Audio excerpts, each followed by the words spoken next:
দেশের সড়ক মহাসড়কে বিভিন্ন বাহনের ভিন্ন ভিন্ন গতিসীমা নির্ধারণ করেছে কর্তৃপক্ষ। তবে এর ফলে সড়কে ওভারটেকিং ও দুর্ঘটনা বাড়ার শঙ্কা জানিয়েছেন যোগাযোগ বিশেষজ্ঞরা। সড়কে বিভিন্ন গতির বাহন চলাচলে শৃঙ্খলা আনতে কম গতির যানবাহনের জন্য আলাদা লেন করার পরামর্শ তাদের। এদিকে যানবাহনের গতি নিয়ে নতুন নির্দেশনা কার্যকরে সচেতনতা বৃদ্ধি ও আইনের প্রয়োগে গুরুত্ব দিচ্ছে পুলিশ।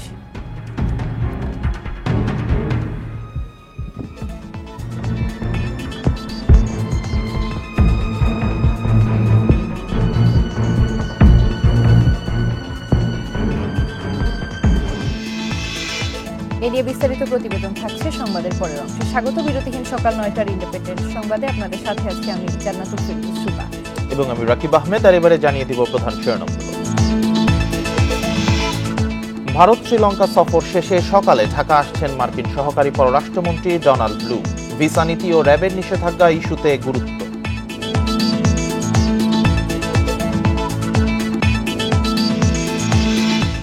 রোগী ও চিকিৎসকদের অধিকার নিশ্চিতে আসছে স্বাস্থ্য সুরক্ষা আইন। চিকিৎসায় অবহেলা কিংবা হাসপাতালে হামলা শাস্তিযোগ্য অপরাধ।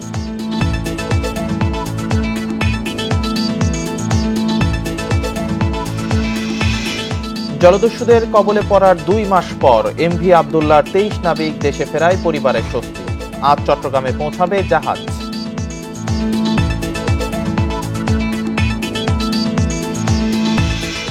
শুনছিলেন প্রধান শিরোনামগুলো। সংবাদে এছাড়াও আরো যা থাকছে। এপ্রিলে খাদ্যের মূল্যস্ফীতি ১০% বেশি। ডলারের দর ৭ টাকা বাড়ায় পণ্যের দামে নেতিবাচক প্রভাবের শঙ্কা।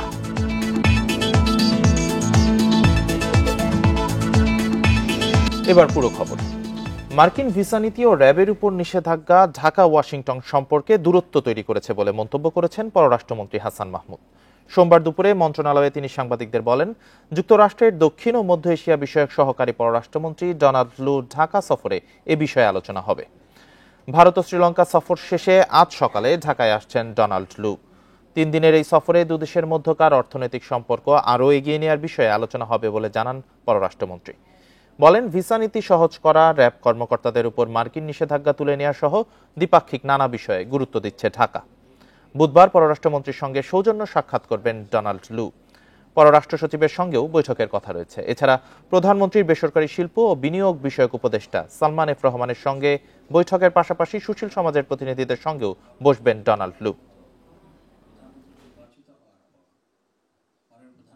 মার্কিন প্রশাসন থেকে যারাই বাংলাদেশে সফর করুক না কেন, আমাদের সম্পর্ককে এগিয়ে নিয়ে যাওয়ার লক্ষ্যেই আমরা কাজ করবো একসাথে। ভিসা নীতি কিংবা র্যাবের কিছু ব্যক্তিবিশেষের উপর নিষেধাজ্ঞা, সেগুলো আমাদের সম্পর্কের ক্ষেত্রে কিছুটা দেখাপাত করেছে তো বটেই, সেগুলো আমরা অবশ্যই আলোচনা করব। চিকিৎসায় অবহেলা বা এ কারণে হাসপাতালে হামলা হতে যাচ্ছে শাস্তিযোগ্য অপরাধ। এছাড়া অফিস সময়ে বেসরকারি প্রতিষ্ঠানে কাজ করলে জরিমানা দিতে হবে চিকিৎসকদের। আর জরুরি বিভাগ না থাকলে হাসপাতালকে গুনতে হবে ৫ লাখ টাকা জরিমানা।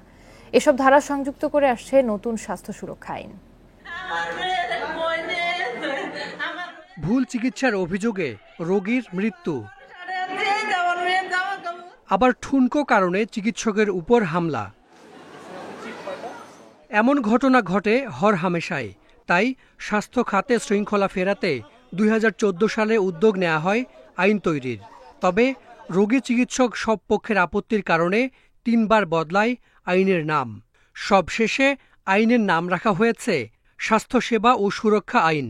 যারা আইনগুলো প্রণয়নের সাথে থাকেন আসলে তারা আবার কিছু কিছু জিনিস চাপিয়ে দেওয়ার চেষ্টা করেন, যেগুলো আবার এই চিকিৎসা ব্যবস্থাকে বাধাগ্রস্ত করতে পারে, ক্ষতিগ্রস্ত করতে পারে। এই জায়গাগুলো মানে অ্যাড্রেস করা দরকার। এবং এইটাই হচ্ছে যে আমার কাছে ধারণা যে আপনার এখন এই আইনটা প্রলম্বিত হচ্ছে। আইনের খসড়ায় আছে হাসপাতাল বা সেবাদানকারীর অবহেলা শাস্তিযোগ্য অপরাধ। হাসপাতাল বা চিকিৎসকের উপরে হামলাও একই অপরাধ। সরকারি হাসপাতালের চিকিৎসক অফিস সময়ে বেসরকারি হাসপাতালে বসলে জরিমানা গুনতে হবে চিকিৎসক ও কর্তৃপক্ষকে। জরুরি বিভাগ না থাকলে ৫ লাখ টাকা জরিমানা হবে হাসপাতালের। বেসরকারি হাসপাতালে বিনামূল্যে শয্যাসহ ছাড় পাবেন মুক্তিযোদ্ধা, দরিদ্র ও প্রতিবন্ধী রোগীরা। রোগীদের সঙ্গে যদি মেডিকেল নেগলিজেন্স করা হয়, অবহেলা করা হয়, তাহলে তার কি বিধান হবে, কিভাবে তারা কম্পেনসেশন পেতে পারেন, ক্ষতিপূরণ পেতে পারেন, এই মর্মে কোনো বিধান এই আইনে রাখা হয়নি। মেডিয়েশনের ব্যবস্থা যদি করা হয়, আরবিট্রেশন এবং আলাপ আলোচনা করে যদি এগুলো সমাধান করার বিধান থাকে, তাহলেই এই আইনটি যুগোপযোগী হবে। নানা দুর্বলতায় দুইবার আইনের খসড়া ফেরত দিয়েছে মন্ত্রিসভা। আবারও সংশোধনের উদ্যোগ নেওয়া হলেও কমিটিতে নেই নাগরিক প্রতিনিধি। আমি চেষ্টা করব যত দ্রুত এটা করা যায়, কারণ এটা খুব একটা ইম্পর্টেন্ট জিনিস, স্বাস্থ্য সুরক্ষা আইনটা। এটা নিয়ে আমরা কাজ শুরু করছি, ঠিক আছে? এটা আমরা যত দ্রুত এটাকে তো মন্ত্রী পরিষদে নিয়ে যেতে হবে, তারপরে ক্যাবিনেটে নিতে হবে, সেই ব্যাপারে আমরা কাজ করব। আইনটি পাশ হলে বাতিল হবে হাসপাতাল ক্লিনিক পরিচালনায় ৪২ বছরের পুরনো অধ্যাদেশ। Hasan Misbah, independent news, Dhaka. সড়ক মহাসড়কে বিভিন্ন বাহনের ভিন্ন ভিন্ন গতিসীমা নির্ধারণ করায় ওভারটেকিং ও দুর্ঘটনা বাড়ার শঙ্কা জানিয়েছেন যোগাযোগ বিশেষজ্ঞরা। সড়কে বিভিন্ন গতির বাহন চলায় শৃঙ্খলা আনতে কম গতির যানবাহনের জন্য আলাদা লেন করার পরামর্শ তাদের। এদিকে যানবাহনের গতি নিয়ে নতুন নির্দেশনা কার্যকরে সচেতনতা বৃদ্ধি ও আইনের প্রয়োগে গুরুত্ব দিচ্ছে পুলিশ। বাস, প্রাইভেট কার, মোটরসাইকেল সহ নানা বাহনে এমন বিশৃঙ্খল অবস্থা রাজধানীর প্রায় সব সড়কে। শৃঙ্খলা আনতে এক এক যানের এক এক গতিসীমা ঠিক করেছে সড়ক পরিবহন ও মহাসড়ক বিভাগ। গতিসীমা নির্ধারণ করা হয়েছে অন্যান্য শহর ও মহাসড়কের ক্ষেত্রেও। যোগাযোগ বিশেষজ্ঞরা একে ভালো সিদ্ধান্ত হিসেবে দেখছেন না। তাদের যুক্তি, ভিন্ন গতিসীমার কারণে ওভারটেকিংয়ের হার বেড়ে যাবে, যা দুর্ঘটনার বড় কারণ। যে ট্রাক চালাচ্ছে সে যদি দ্বিতীয় লেনেও থাকে, তার পেছনে যে হাই স্পিডে যেতে থাকবে সে তাকে যদি হর্নও দেয়, সে বলবে আমি 50-ই তো চালাবে, 80 কিলোমিটারের রাস্তায় আমি 50-এ চালাবো, আমাকে ওইটা বলে দিছে, তার মানে এটা বৈধতা পেয়ে গেল। এটা মহাসড়কে থ্রি হুইলার নিষিদ্ধ করলেও তা বাস্তবায়ন হয়নি। যানবাহনের গতিসীমা বেঁধে দেওয়ার বিষয়টিও একই পরিণতি হতে পারে বলে শঙ্কা বিশ্লেষকদের। যেই অনুমোদনটা দেওয়া হলো, এটা সড়কের বিশৃঙ্খলা আরও বাড়াবে, গতির পার্থক্য আরও বাড়াবে, গতির পার্থক্যের জন্য এই দুর্ঘটনা ঘটে। সুতরাং দুর্ঘটনা ঘটার আরেকটা রেসিপি আমরা দিয়ে দিলাম। নতুন নির্দেশনা না মানায় চলতি মাসের ৫ থেকে ১০ তারিখের মধ্যে সারা দেশে প্রায় ৯০০ মামলা করেছে হাইওয়ে পুলিশ। ওভারটেকিংয়ের দুর্ঘটনার ঝুঁকি কমাতে সচেতনতা আর আইন প্রয়োগে গুরুত্ব দিচ্ছে শৃঙ্খলা বাহিনী। যারা ভায়োলেট করছে, ওভার স্পিড করছে, তাদেরকে কিন্তু আমরা আইনের আওতায় আনছি। হাজার হাজার প্রসিকিউশন আমাদের দেয়া হচ্ছে, এবং এভাবে আমরা আরও অন্যান্য জেলা পুলিশ, মেট্রো পুলিশ সবাই একইভাবে আরও একসাথে যদি কাজ করে, বিআরটির ম্যাজিস্ট্রেটরা যদি কাজ করে, অন্য জেলা ম্যাজিস্ট্রেটরা যদি কাজ করে, তাহলে পরে এগুলো এনফোর্সমেন্ট আরও বৃদ্ধি করা যাবে। বিশেষজ্ঞদের মতে গতি কমিয়ে দুর্ঘটনা রোধের চেয়ে উন্নত সড়ক ব্যবস্থাপনা, ফিটনেসবিহীন গাড়ি তুলে দেয়া এবং চালকদের প্রশিক্ষণে গুরুত্ব দেওয়া প্রয়োজন। Arafatur Rahman, independent news, Dhaka. সোমালিয়ার জলদস্যু কবলমুক্ত জাহাজ এমভি আবদুল্লাহর ২৩ নাবিক আজ কক্সবাজারের কুতুবদিয়া থেকে চট্টগ্রামে পৌঁছাবেন। তাদের এমভি জাহানমনির নামে নামকরণ করা জাহানমনি ৩ জাহাজে চট্টগ্রামে নেওয়া হবে। ২ মাসেরও বেশি সময় পর সোমবার দেশে ফেরে জাহাজ এমভি আবদুল্লাহ। সন্ধ্যায় ২৩ নাবিককে নিয়ে কুতুবদিয়ায় নোঙর করে জাহাজটি। জোয়ার অনুকূলে থাকায় নির্ধারিত সময়ের আগেই সেখানে পৌঁছায় এমভি আবদুল্লাহ। এর আগে মোজাম্বিক থেকে কয়লা নিয়ে সংযুক্ত আরব আমিরাতে যাওয়ার পথে ১২ই মার্চ ভারত মহাসাগরে সোমালিয়ার জলদস্যুদের কবলে পড়ে জাহাজটি। প্রায় ১ মাস পর জিম্মি দশা থেকে মুক্ত হয় জাহাজটি।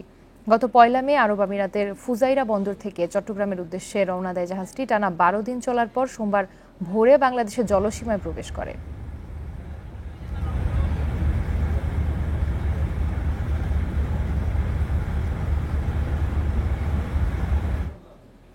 এ নিয়ে আরো জানাতে কক্সবাজার থেকে যুক্ত হচ্ছেন সহকর্মী তৌফিকুল ইসলাম। তৌফিকুল, গতকালকে এমভি আবদুল্লাহ দেশে পৌঁছেছে, আজ চট্টগ্রামের উদ্দেশ্যে যাওয়ার কথা রয়েছে, সেক্ষেত্রে সার্বিক প্রস্তুতিগুলো কেমন আছে আর কখন নাগাদ পৌঁছাতে পারে জাহাজটি?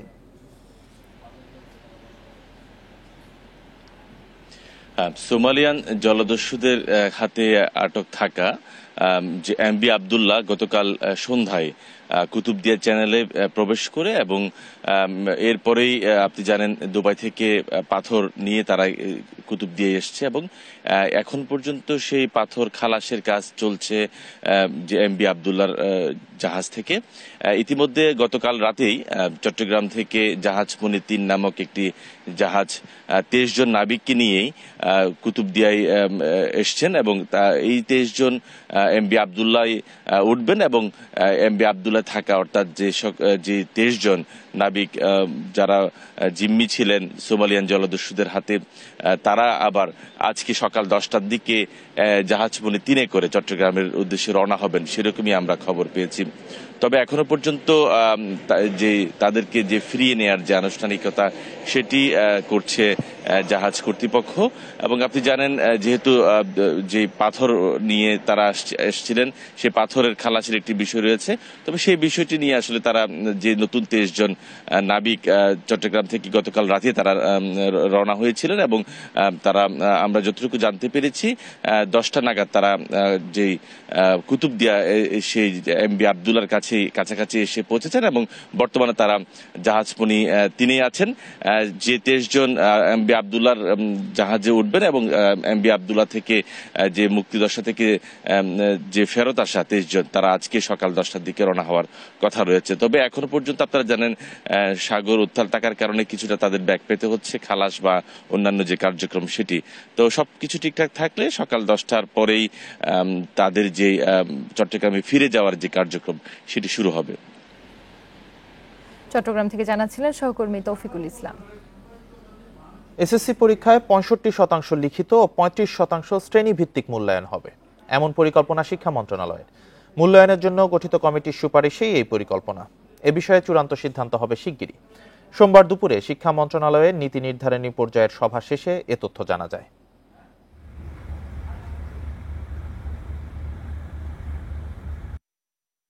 কার্যক্রম চলছে নতুন শিক্ষাক্রমে, যাতে শ্রেণীভিত্তিক মূল্যায়নের উপরই জোর দেওয়া হচ্ছে বেশি। বিষয়টি নিয়ে নানা মহলে শুরু হয় সমালোচনা। এর পরিপ্রেক্ষিতে মূল্যায়ন পদ্ধতি কি হবে তা নিয়ে গঠন করা হয় একটি কমিটি, যারা লিখিত 50 ও শ্রেণীভিত্তিক মূল্যায়ন 50% করার সুপারিশ করে। তবে এ নিয়ে শিক্ষা মন্ত্রণালয়ে নীতি নির্ধারণী বৈঠকে লিখিত 65 ও শ্রেণীভিত্তিক মূল্যায়ন 35% করার পক্ষে মত আসে। কমিটির সুপারিশ অনুযায়ী একই পদ্ধতিতে হবে ত্রৈমাসিক ও বার্ষিক মূল্যায়ন। জাতীয় শিক্ষাক্রম ও পাঠ্যপুস্তক বোর্ড বলছে মূল্যায়ন নিয়ে আরও বিশ্লেষণ হবে। পার্সেন্টেজ কি কমানো যায় কিনা, বাড়ানো যায় কিনা, এটা প্রথমবার একটু কমায়, দ্বিতীয়বার একটু বাড়ায়, এসব নিয়ে একটা পর্যালোচনামূলক সভা হয়েছে। 2026 সাল থেকে নতুন শিক্ষাক্রম অনুযায়ী এসএসসি পরীক্ষা হবে। শিক্ষা বোর্ড বলছে এনসিটিপি পদ্ধতি চূড়ান্ত করলে সে অনুযায়ী বাস্তবায়নের জন্য ব্যবস্থা নেবেন তারা। মূল্যায়নটা নির্ধারিত হবে, সেটা অনুমোদন পেলে পরে আমাদের এনসিটিপি আমাদের পাবলিক এক্সামিনেশনের মূল্যায়নের উপরে একটা গাইডলাইন তৈরি করবে, একটা ম্যানুয়াল তৈরি করবে। শিক্ষা গবেষকরা বলছেন বর্তমান শিক্ষাক্রমে বেশ কয়েকটি বিষয়ে ব্যবহারিকের 25 নম্বর শিক্ষকদের মূল্যায়নে। তবে এই নম্বর দেওয়ার পদ্ধতি নিয়ে অনেক সময় প্রশ্ন উঠেছে। অন্যান্য মেজারমেন্টগুলো যদি ঠিক থাকতো, অর্থাৎ শিক্ষক যদি কোয়ালিফাইড হতো, শিক্ষক যদি প্রভাবশালীদের দ্বারা প্রভাবিত না হতো, সমাজে দেখা গেল যে কেউ প্রভাবশালী, তার সন্তানের জন্য সে ফোন করলো, এখন শিক্ষক ভয়ে না তাকে নাম্বার বাড়াই দিল, এই রিস্কগুলো তো রয়ে গেল। বছরের 5 মাস পার হলেও এখন পর্যন্ত মূল্যায়ন পদ্ধতি চূড়ান্ত না হওয়ায় সংকটে শিক্ষক শিক্ষার্থীরা। নূরে আলম, ইন্ডিপেন্ডেন্ট নিউজ, ঢাকা। প্রাণভিক্ষার আবেদন নাকচ না হওয়া পর্যন্ত ফাঁসির আসামিকে কন্ডেম সেলে রাখা যাবে না। বিচারপতি শেখ হাসান আরিফ ও বিচারপতি বজলুর রহমানের হাইকোর্ট বেঞ্চ এ রায় দিয়েছে। এক রিটের পরিপ্রেক্ষিতে আদালত বলছে প্রথমে ফাঁসির রায় দেওয়া হলেও পরবর্তী সময়ে উচ্চ আদালতে সেটি বহাল নাও থাকতে পারে, কিন্তু আসামিকে ততদিন পর্যন্ত কন্ডেম সেলে রাখা হয়, যা অমানবিক। বিচারিক আদালতে ফাঁসির রায় হওয়ার সাথে সাথে আসামিকে রাখা হয় কন্ডেম সেলে। এরপর হাইকোর্ট, আপিল বিভাগ ও রাষ্ট্রপতির কাছে প্রাণভিক্ষা চাওয়ার প্রক্রিয়া শেষ হতে লেগে যায় 10 থেকে 12 বছর। তাই ফাঁসির রায় চূড়ান্ত না হওয়া পর্যন্ত কেন কন্ডেম সেলে রাখা হবে তা নিয়ে রিট করেন 3 আসামি। 2021 সালের রিটের উপর রুল জারি হয় 2022 সালে। এরপর কয়েক দফা শুনানির পর সোমবার রায় দিল হাইকোর্ট। আদালত নির্দেশ দিয়েছে, এখন যারা কন্ডেম সেলে আছে তাদের 2 বছরের মধ্যে সরাতে হবে। এছাড়া কেউ ফাঁসির আসামির তথ্য জানতে চাইলে তা দিতে হবে এবং নতুন জেল কোডে এই রায় অন্তর্ভুক্ত করতে হবে। মৃত্যুদণ্ড চূড়ান্ত হওয়ার পূর্বে তাকে মৃত্যুদণ্ডাদেশপ্রাপ্ত আসামি বলা যাবে না এবং তাকে মৃত্যুর সেলে বন্দী রাখা যাবে না। হাইকোর্ট বিভাগে মৃত্যুদণ্ডপ্রাপ্ত আসামিদের জামিনের দরখাস্ত শুনানি হয় না। অন্যান্য আসামিদের মতোই এদের আপিলও যাদের পেন্ডিং আছে হাইকোর্ট ডিভিশনে, তাদের বেইলের দরখাস্ত যেন শুনানি করা হয়।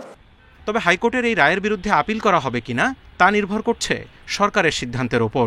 সুপ্রিম কোর্ট ডিসাইড না করার মতো কোনো কিছু ফাইনাল হয় না, কারণ আপনারা জানেন সংবিধানের 111 অনুযায়ী সুপ্রিম কোর্ট যে আদেশ দেবে, হাইকোর্টেরটা সবার বাধ্য এবং সুপ্রিম কোর্টেরটা হাইকোর্ট সহ সবার উপর বাধ্য। অতএব সুপ্রিম কোর্ট গেলে বলা যাবে যে ডিসাইড করছেন লটা সেটেল করতে হলে সুপ্রিম কোর্টে যেতে হয়। তো এই ক্ষেত্রে আমি এখন তো নিজে জানি না, গভর্নমেন্টের সাথে কথা বলবো, আলোচনা করব, যদি গভর্নমেন্ট আমাকে ইনস্ট্রাকশন দেয় আমি ডেফিনেটলি সুপ্রিম কোর্টে যাব।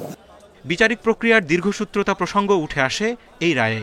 এ সময় সাগর রুনি হত্যা মামলার উদাহরণ টানেন আদালত। Jahidul Bashar, independent news, Dhaka. রাজশাহী বিশ্ববিদ্যালয়ে ছাত্রলীগের 2 পক্ষের সংঘর্ষের পর থমথমে অবস্থা পুরো ক্যাম্পাসে।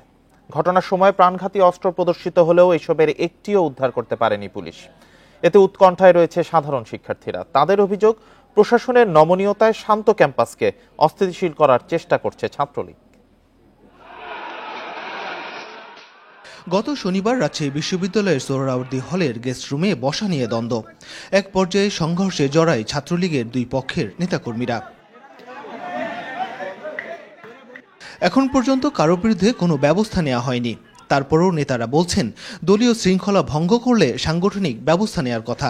তাদের সাথে কথা বলা হচ্ছে এবং বিশ্ববিদ্যালয় প্রশাসন, আইন শৃঙ্খলা বাহিনীদের কাছেও আমরা অনুরোধ করেছি যে বিশ্ববিদ্যালয়কে যারা অস্থিতিশীল করার চেষ্টা করবে, সে যেই হোক, তাদের বিরুদ্ধে যেন বিশ্ববিদ্যালয় প্রশাসন এবং আইন শৃঙ্খলা বাহিনী ব্যবস্থা নেয়। ঘটনার পর থেকে ক্যাম্পাসে বিরাজ করছে থমথমে পরিবেশ। উদ্বেগ উৎকণ্ঠায় রয়েছেন সাধারণ শিক্ষার্থীরা। ক্যাম্পাসকে অশান্ত করার জন্য প্রশাসনের নমনীয়তাকেই দুষছেন তারা। সাধারণ শিক্ষার্থী হিসেবে আমরা চাই আমাদের ক্যাম্পাসটা শিক্ষাবান্ধব এবং ঝামেলামুক্ত হোক, কারণ যখন ঝামেলা হয় কোনো, তখন আমাদের পরিবার থেকেও বাবা মারা টেনশন করে। আমাদের বিশ্ববিদ্যালয়ের যে স্বাভাবিক পরিবেশ, এটা পুরোটা বিঘ্ন ঘটাচ্ছে এই ছাত্রলীগ এককভাবে। অন্য কোনো দলগুলোকে বিশ্ববিদ্যালয় কিন্তু তাদের স্বাভাবিক কার্যক্রম করার সুযোগ দিচ্ছে না। এসব অভিযোগের সাথে একমত না হলেও শিক্ষার্থীদের হাতে অস্ত্রের বিষয়টি উদ্বেগজনক বলছেন উপাচার্য। ছাত্রীদের সাথে আমরা এই বিষয়ে এই জিনিসগুলো আমরা দেখতে কেউই কিন্তু কমফোর্ট ফিল করি না। সেটা ছাত্রের মা বাবাও যদি দেখে, তারাও কোনোদিন প্রত্যাশা করবে না, আর আমরা তো করি না। ঘটনার সময় শিক্ষার্থীদের হাতে প্রাণঘাতী অস্ত্র দেখা গেলেও একটিও উদ্ধার করা যায়নি। শিক্ষার্থীদের বিষয়টি স্পর্শকাতর হওয়ায় প্রতিটি ঘটনা গুরুত্ব দিয়ে দেখার কথা জানিয়েছে পুলিশ। বিশ্ববিদ্যালয় একটি স্পর্শকাতর জায়গা, পদক্ষেপ নিতে গেলে অবশ্যই বিশ্ববিদ্যালয় কর্তৃপক্ষের মাধ্যমেই সে নিতে হয় এবং আমরা তাদের সাথে সুসমন্বয় রেখেই আমরা আমাদের পুলিশি কার্যক্রম আমাদের বজায় রেখেছি। শিক্ষা প্রতিষ্ঠানে জ্ঞান চর্চার পরিবেশ নিশ্চিত করতে এবং নিরাপত্তার বিষয়টি সর্বোচ্চ অগ্রাধিকার দেওয়ার দাবি সাধারণ শিক্ষার্থীদের। Mustafizur Rahman, independent news, Rajshahi. এ নিয়ে আরো জানাতে রাজশাহী থেকে যুক্ত হয়েছেন সহকর্মী মুস্তাফিজুর রহমান। মুস্তাফিজ, সংঘর্ষের পর বিশ্ববিদ্যালয়ের একাডেমিক কার্যক্রমে কি কোনো প্রভাব পড়েছে কিনা, সাধারণ শিক্ষার্থীরা কি বলছেন?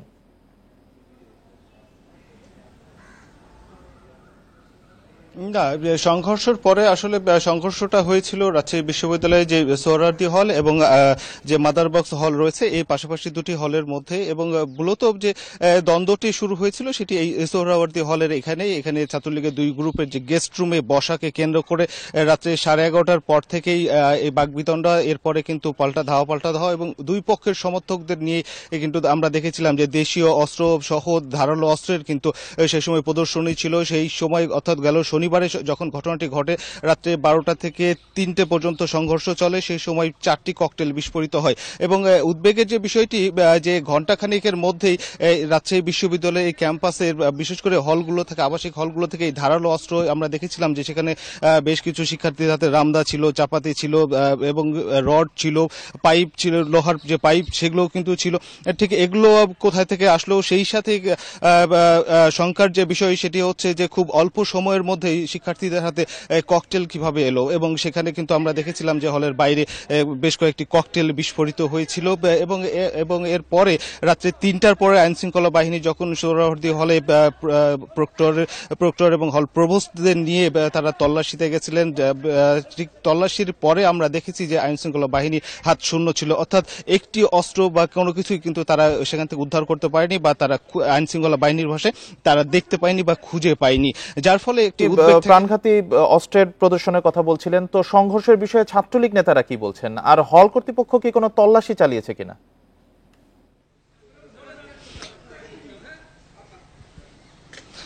আপনাকে যেমনটি বলছিলাম যে আসলে ঘটনার দিনে অর্থাৎ শনিবার রাতে যখন ঘটনাটি সূত্রপাত হয়েছিল 11:30টার দিকে, এবং রাত 3টের দিকে আইনশৃঙ্খলা বাহিনীর উপস্থিতিতে আইনশৃঙ্খলা বাহিনীকে সঙ্গে নিয়ে হল প্রভোস্ট এবং এখানে যে যে প্রক্টর ছিলেন, বিশ্ববিদ্যালয়ের প্রক্টর, তাদের উপস্থিতিতেই রাজশাহী বিশ্ববিদ্যালয়ের এই সোহরাওয়ার্দী হলেই কিন্তু পুলিশের একটি অভিযান চলে, অর্থাৎ এখানে তল্লাশি অভিযান চালানো হয়, এবং তল্লাশি অভিযানে পুলিশের সেই অভিযানটি অনেকটা শূন্য ছিল, অর্থাৎ পুলিশ এখান থেকে কোনো কিছুই পায়নি বলে আইনশৃঙ্খলা বাহিনীর পক্ষ থেকে জানানো হয়েছে, এবং তারা বলছিলেন যে যারা এসেছিলেন এই অস্ত্র নিয়ে তারা পালিয়ে গেছেন কোনোভাবে, যার ফলে তারা এগুলো উদ্ধার করতে পারেনি বা এগুলো কোথায় কিভাবে আছে সেগুলো ট্রেস করতে পারেনি। এখন শঙ্কার যে বিষয়টি, এবং বিশ্ববিদ্যালয় কর্তৃপক্ষ কিন্তু শঙ্কা প্রকাশ করছেন যে আসলে এই অস্ত্রগুলো যখন এবং প্রাণঘাতী যে অস্ত্রগুলো সেগুলো শিক্ষার্থীদের হাতে যখন থেকে যায়, তখন এর পরেও কোনো সংঘর্ষ ঘটনা ঘটলে তখন হয়তো সেটি বড় আকার ধারণ করতে পারে। এবং গতকাল রাতেও কিন্তু দেখা গেছে যে বিশ্ববিদ্যালয়ে এইখানে দুটি পক্ষ ছিল, এবং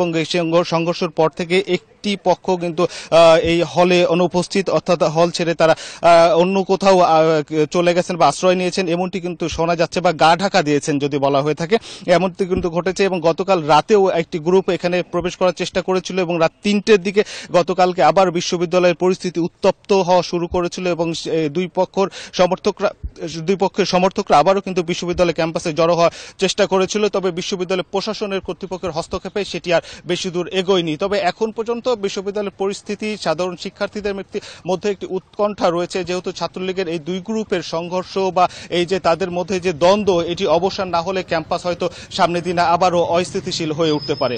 এ ছিল রাজশাহী বিশ্ববিদ্যালয় থেকে সর্বশেষ। ছাত্রলীগের সংঘর্ষের জের নিয়ে রাজশাহী বিশ্ববিদ্যালয় থেকে জানাচ্ছিলেন সহকর্মী মুস্তাফিজুর রহমান। জয়পুরহাটের পাঁচবিবিতে উপজেলা নির্বাচনে আলোচনার কেন্দ্রে জামাই শ্বশুরের প্রার্থিতা, দুজনেই আওয়ামী লীগেরও নেতা। তারা পরস্পরের প্রতিদ্বন্দ্বিতাকে যেমন নিয়েছেন স্বাভাবিকভাবে, তেমনি নারাজ ভোটের লড়াইয়ে ছাড় দিতে। বঙ্গবন্ধুর সময় থেকে এ পর্যন্ত পাঁচবিবিতে আওয়ামী লীগের বিভিন্ন পদে দায়িত্ব পালন করছেন আবু বকর সিদ্দিক। জীবনের পরন্তবেলায় এসে জনপ্রতিনিধি হিসেবে জনগণের সেবা করতে চান তিনি। এবারই প্রথম উপজেলা নির্বাচনে লড়ছেন চেয়ারম্যান পদে। তবে ভোটের মাঠে আবু বকর সিদ্দিককে প্রতিদ্বন্দ্বিতা করতে হচ্ছে তার জামাই সায়েদ জাফর সুমন চৌধুরীর সঙ্গে। উপজেলা আওয়ামী লীগের যুগ্ম সাধারণ সম্পাদক সুমন চৌধুরী ছাত্রজীবন থেকেই রাজনীতিতে জড়িত। মাঠে পাল্লা দিয়ে প্রচার চালাচ্ছেন জামাই শ্বশুর দুজনেই। ভোটে পরস্পরের প্রার্থিতার বিষয়টিকে স্বাভাবিকভাবেই নিচ্ছেন তারা। গণতান্ত্রিক অধিকার আছে, সেও দাঁড়াতে পারে, সে দাঁড়িয়েছেন। এখানে আমার কোনো দ্বিধাদ্বন্দ্ব নেই বা কিছু নেই, তার ভোট সে করবে, আমার ভোট আমি করব। জনগণ যাকে ম্যান্ডেট দেবে সেই হবে, এখানে আমাদের কোনো দ্বন্দ্ব নেই। তরুণ প্রজন্মকে সাথে নিয়ে কাজ করতে চাই, আমি খুব ভালো সাড়া পাচ্ছি। তো ভোটের মাঠে এখানে দেখা যাবে যে অনেক প্রার্থী রয়েছে, বন্ধু বান্ধব আত্মীয় স্বজন অনেকেই থাকতে পারে, সবাই প্রতিদ্বন্দ্বী। আমরা এখানে গণতান্ত্রিক অধিকার হিসেবে সবাই নির্বাচন করতে এসেছি। পাঁচবিবিতে উপজেলা নির্বাচনে আরও 4 জন প্রার্থী থাকলেও মূল আলোচনা জামাই শ্বশুরের ভোটের লড়াই। হাড্ডাহাড্ডি লড়াই হচ্ছে। সিদ্দিক মণ্ডল একজন ভালো লোক, সে থানা আওয়ামী লীগের সভাপতি। সুমন চৌধুরী সিদ্দিক মণ্ডলের জামাই, সেও একজন ভালো, সে একজন শিক্ষক মানুষ।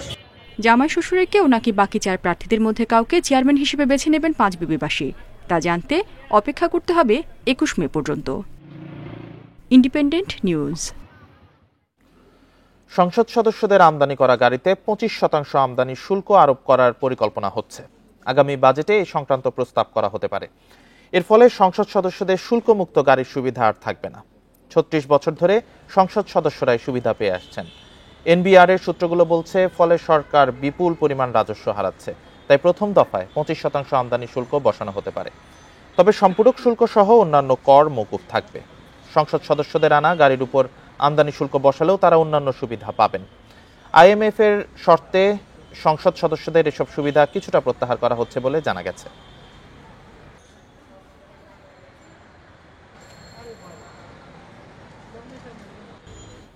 গেল এপ্রিলে গ্রামে জীবনযাত্রার ব্যয় বেড়েছে। এ সময় গ্রামে গড় মূল্যস্ফীতি দাঁড়িয়েছে 9.92%, যা শহরের চেয়ে বেশি।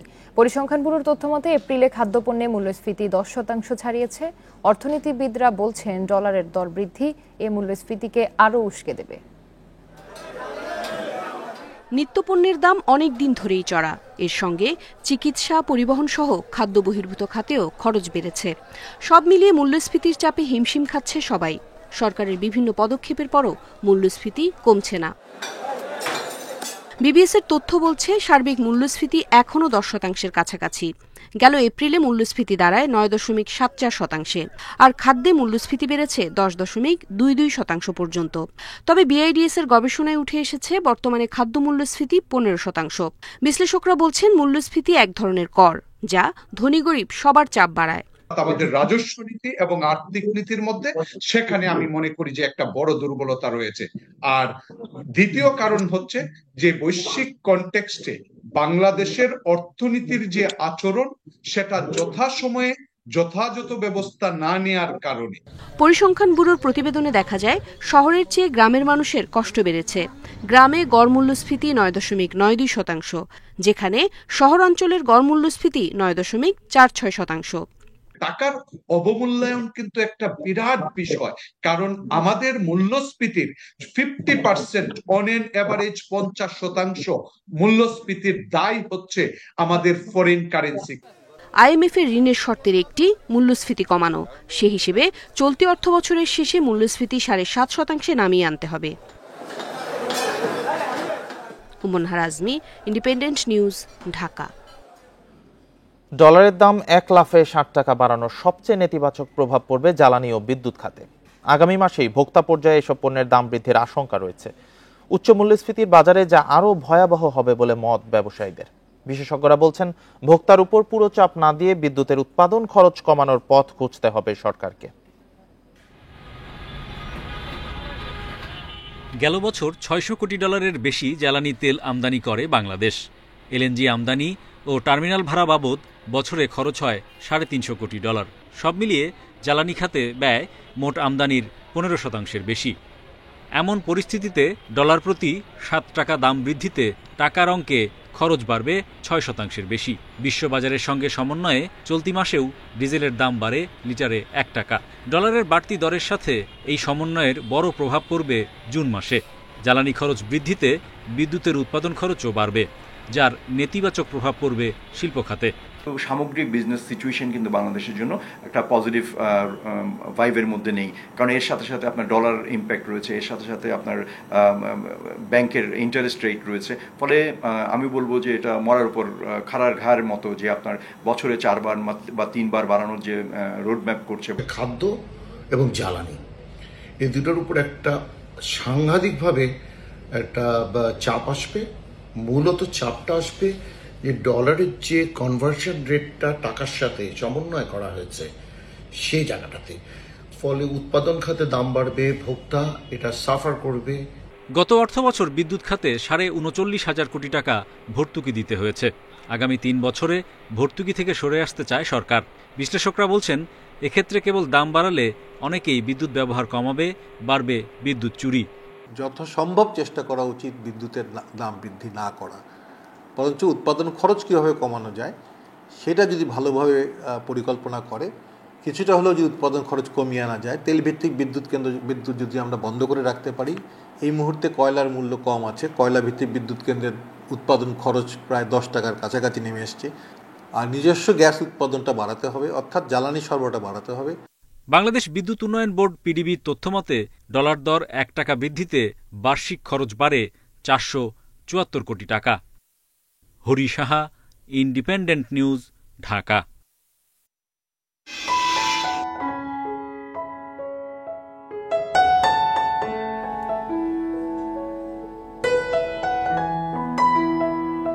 প্রযুক্তি খাতে এগিয়ে যাচ্ছে সৌদি আরব। আর তাই তো এবার হজ করতে গিয়ে নতুন অভিজ্ঞতা পাবেন হাজিরা। উড়ন্ত ট্যাক্সিতে করে হজযাত্রীদের পরিবহনের ব্যবস্থা করেছে সৌদি সরকার। জেদ্দার বিমানবন্দর থেকে মক্কার হোটেলে প্রতিটি উড়ন্ত ট্যাক্সি 4 থেকে 6 জন বহন করা যাবে। সম্পূর্ণ বিদ্যুৎ চালিত পরিবেশ বান্ধব এসব ট্যাক্সি হজ পরিষেবায় নতুন মাত্রা যোগ করছে।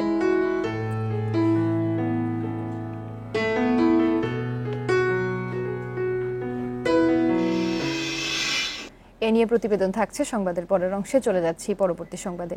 রাজধানীর মালিবাগে ট্রেনের ধাক্কায় সিফাত নামের সদ্য এসএসসি পাস এক শিক্ষার্থী নিহত হয়েছে। সোমবার রাত 8:30টার দিকে গুলবাগে আনসার ক্যাম্পের সামনে এই ঘটনা ঘটে। স্থানীয়রা জানায় রাতে ওই শিক্ষার্থী রেললাইন পার হচ্ছিলেন। এ সময় কমলাপুর থেকে ছেড়ে আসা একটি ট্রেনের ধাক্কায় গুরুতর আহত হন সিফাত। পরে তাকে উদ্ধার করে ঢাকা মেডিকেলে নেওয়া হলে চিকিৎসক মৃত ঘোষণা করেন। সিফাতের বাড়ি শরীয়তপুরের জাজিরা উপজেলার কৃষ্ণনগর গ্রামে। সে এবছর Jatrabari ideal school and college থেকে এসএসসি পরীক্ষায় উত্তীর্ণ হয়েছিল।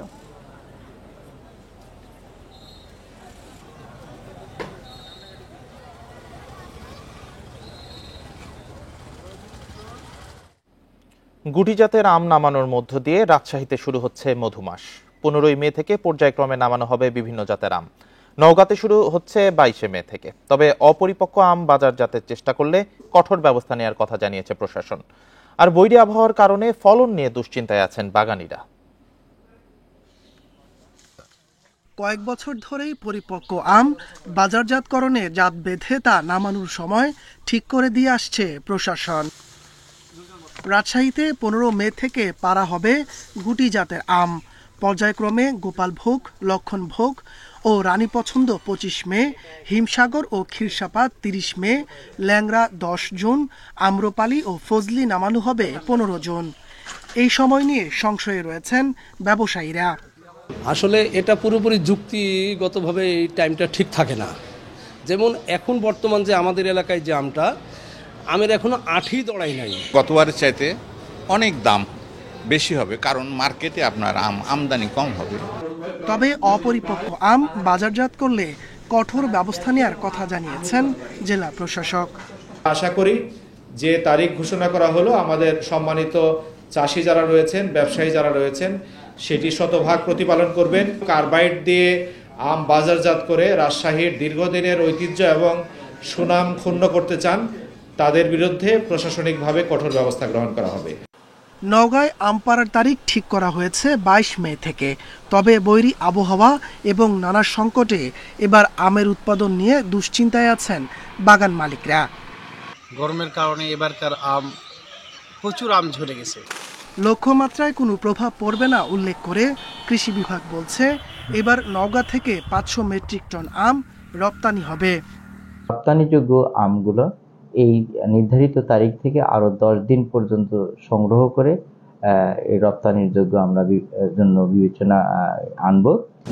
ফলন কম হওয়ায় গত বছরের তুলনায় এবার আমের দাম বৃদ্ধি পাবে বলে জানিয়েছেন আম চাষিরা। তাপস সরকার, ইন্ডিপেন্ডেন্ট নিউজ। এ নিয়ে আরো জানাতে নওগাঁ থেকে যুক্ত হয়েছেন সহকর্মী সাদিকুল ইসলাম।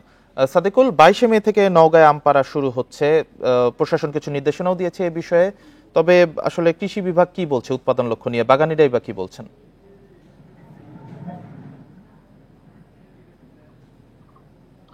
আপনি জানেন যে এবছর কিন্তু আমরা যেটা লক্ষ্য করেছি যে শুরুতে, অর্থাৎ যখন আপনার মুকুল আসে, আমি সেই সময় এক বৃষ্টিপাতের কারণে আপনার এর পরাগায়নটা কিন্তু ব্যাহত হয় এবং আমরা লক্ষ্য করেছি যে প্রত্যেকটা আম গাছে কিন্তু আপনার গুটি আম যেটি সেটি কিন্তু অনেক কম আসে। আর এরপরে আপনি জানেন যে গত প্রায় 5 সপ্তাহ ধরে লাগাতার এক নাগারে যে দাবদাহ চলেছে, সেই দাবদাহে কিন্তু গাছের প্রায় অর্ধেক আম ঝরে গেছে। আম চাষিরা যেটি বলছেন যে এবারে কিন্তু মূল লক্ষ্যমাত্রা অর্ধেক আমও কিন্তু গাছে নেই এবং এবারে কিন্তু আমের উৎপাদন লক্ষ্যমাত্রা ব্যাহত হওয়ার কিন্তু একটা শঙ্কা আছে।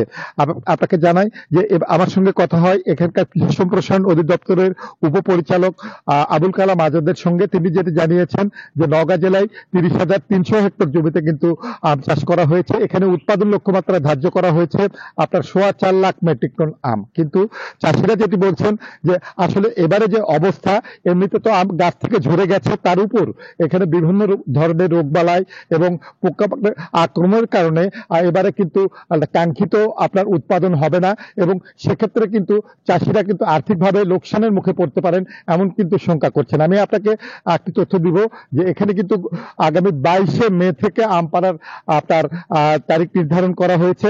অন্যান্য আম যে তারিখে পালা হবে সেটি আপনাকে জানাতে চাই। গোপালভোগ পাড়া হবে 30শে মে, আপনার আমরুপালি পাড়া হবে 20 জন, আপনার আরশিনা, গৌরমতি, বাড়িফুর এই আমগুলো পাড়া হবে 10 জন, ফজলি আম 25 জন, খিরসাপাত, হিমসাগর 2 জন, নাগফজলি 5 জন, ল্যাংড়া, হাড়িভাঙ্গা এই আমগুলো পাড়া হবে আগামী 10 জন। আপনাকে জানাই যে এখানকার আম চাষিরা যেটি শঙ্কা করছেন যে এখন পর্যন্ত যে আমটি আছে সেই আমটি যদি শেষ পর্যন্ত প্রাকৃতিক দুর্যোগের শিকার না হয় তাহলে যদি মানে আপনার স্বাভাবিক মূল্য তারা পান তারা হয়তো ক্ষয়ক্ষতি অনেকটা পুষিয়ে নিতে পারবেন, অন্যথায় এবারে কিন্তু তাদের একটা বড় ধরনের আম চাষে লোকসানের মুখে পড়তে হবে। এই ছিল আমার কাছে মোটামুটি নওগাঁর আম বাগান পরিস্থিতি। নওগাঁ থেকে জানাচ্ছিলেন সহকর্মী সাদিকুল ইসলাম। পঞ্চগড়ের তেঁতুলিয়ায় 400-র বেশি মেশিন দিয়ে নিয়ম না মেনে ভাঙা হচ্ছে পাথর। 2 কিলোমিটার এলাকা জুড়ে বেশিরভাগ মেশিন মানুষের ঘরবাড়ি ও ফসলের ক্ষেতের পাশে বসানো হয়েছে। এতে শব্দ দূষণের পাশাপাশি বায়ু দূষণে ক্ষতি হচ্ছে প্রকৃতি ও জনস্বাস্থ্যের। কৃত্রিম মেঘাচ্ছন্ন পরিবেশ, কোনো কারখানার ধোঁয়া বা শীতের ঘন কুয়াশা নয়। নিয়ম না মেনে মেশিন দিয়ে পাথর ভাঙার কারণে সৃষ্ট ধূলিকণায় এভাবেই অন্ধকারাচ্ছন্ন হয়ে পড়ে পঞ্চগড়ের বাংলাবান্ধা এলাকা। প্রতিদিন সকাল থেকে সন্ধ্যা পর্যন্ত 2 কিলোমিটার এলাকায় 400-র বেশি মেশিন দিয়ে চলে পাথর ভাঙার কাজ। পানি ব্যবহারের নির্দেশনা থাকলেও সে নিয়ম কেউ মানছে না, এতে বায়ু দূষণ বাড়ছে। আমার মা অসুস্থ ছিল, আমার মা মারা গেছে, হাইপাই ছিল, মারা গেছে।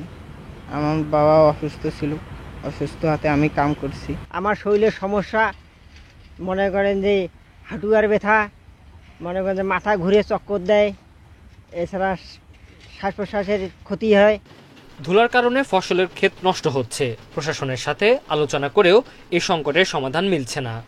প্রত্যেকটি বাড়িতে ধুলার কারণে ধুলার স্তূপ পড়েছে, গাছের ফল ধরে না, গাছের ফলের মুকুল নষ্ট হয়ে যায়। আমরা একাধিকবার প্রশাসন সহ এটা নিয়ে আলোচনা করেছি। আসলে আলোচনা পর্যন্ত আমাদের সীমাবদ্ধতা থাকে। পাথর ভাঙার সময় পানি ব্যবহার করা না হলে ব্যবস্থা নেওয়ার হুঁশিয়ারি প্রশাসনের। স্থলবন্দর কর্তৃপক্ষের যে চেয়ারম্যান মহোদয় উনি এসেছিলেন এবং স্যারের নেতৃত্বে স্টোন ক্র্যাশিং যারা করে এই মালিক শ্রমিকদের নিয়ে আমরা একটা মিটিংও করেছিলাম। সেই মিটিংয়ে তাদের মোটিভেশন করা হয়েছে এবং এই সতর্কও করা হয়েছে যে তারা ওই যে স্টোন ক্র্যাশিংয়ের মধ্যে যদি পানি ইউজ না করে যার ফলে পরিবেশের ক্ষতি হয় তাহলে পরবর্তীকালে জেল এবং জরিমানা দেওয়া হতে পারে।